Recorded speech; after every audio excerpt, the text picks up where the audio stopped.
ओम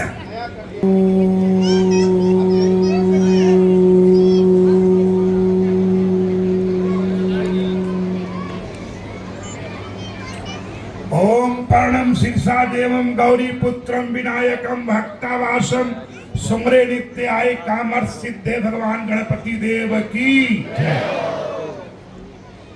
आज हमारे भगवान महादेव के एक रूप का बड़गेश्वर होता है। भगवान शंकराचार्य आज के दिन इसी समय जो कि 12:12 के बाद वो समय काल आरंभ हुआ था, 1:09 तक रहेगा। इस काल में जो था भगवान शंकराचार्य जी का जन्म हुआ था।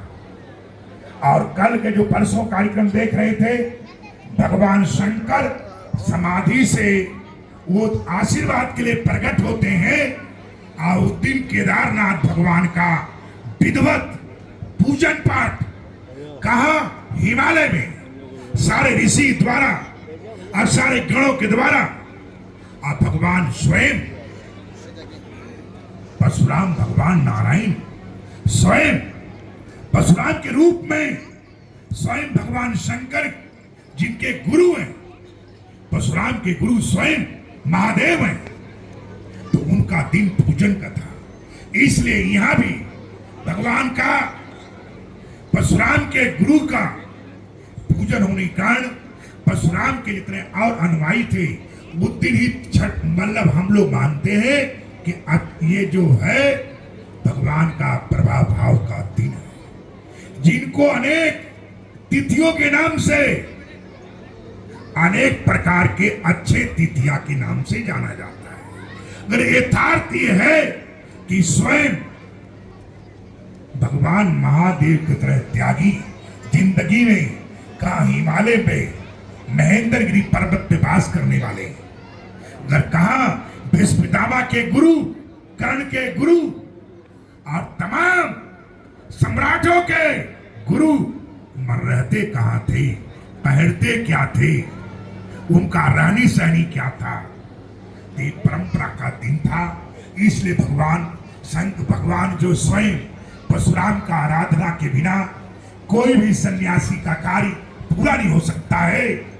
इसलिए मतलब जो है भगवान परशुराम की आराधना किया गया और उनके द्वारा वरदान प्राप्त करने के बाद स्वयं महादेव का दर्शन के लिए परशुराम नंदी जब देते हैं आशीर्वाद, तभी भगवान शंकर प्रकट होते हैं।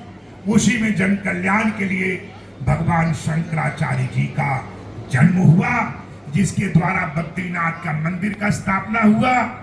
उत्तर में, दक्षिण में श्रृंगेरी मठ और रामेश्वर भगवान का प्रभाव हुआ, और पश्चिम में द्वारकाधीश स्वयं भगवान का प्रभाव गोमती नदी किनारे किया गया भगवान शंकराचार्य के द्वारा।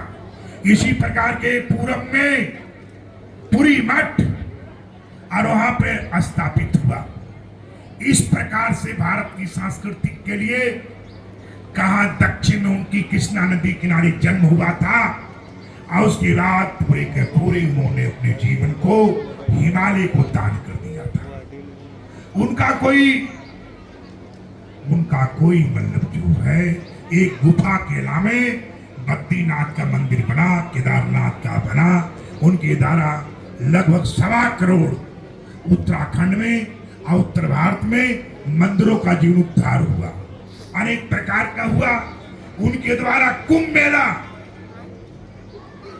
मेला प्रयागराज में संगठित करके कुंभ मेले का आरंभ किया था भगवान शंकराचार्य। इसलिए जो है सन्यासियों का स्नान भी पहले होता है, और ऐसा नहीं होता, ऐसा रिकॉर्ड नहीं होता, ऐसा इतिहास नहीं होता। तो कहीं ब्रह्म कुमारी पहले नहाती, और कहीं राधा स्वामी पहले नहाते, और कहीं चैतन्य महाप्रभु पहले नहाते, आप नहीं नहाते। इसलिए संसार इतिहास पे कायम है।